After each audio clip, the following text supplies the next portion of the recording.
Bismillahirrahmanirrahim. Assalamu alaikum warahmatullahi wabarakatuh. Alhamdulillah wassalatu wassalamu ala rasulillah wa ala alihi wa ashabihi wa man walah wa ba'd.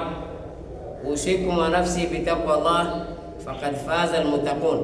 Ikhwata aliman, nachukua fursa hii kurejesha shukrani kwa Allah subhanahu wa ta'ala kwa kutujalia tena kupata mwezi mtukufu wa Ramadhani.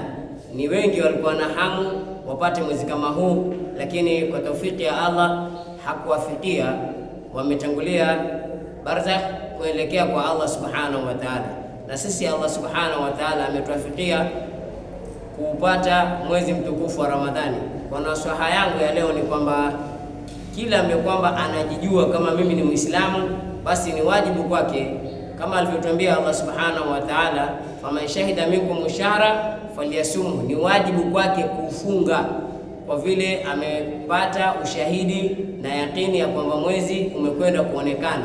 Kwa hivyo ni sote tuliokuwa ni Waislamu tuchukue jukumu hili la kusimamisha ibada ya saum kama ilivyokuwa ndio ada, kama ilivyokuwa ndio sheria, na tuchunge zile haraka, tuchunge zile sheria, tuchunge zile kanuni za saum, ili saum ipate kwenda kuwa ni yenye kukubaliwa na Allah subhanahu wa ta'ala. Mpaka hapo nitakoma. Wassalamu alaikum walafa minkum.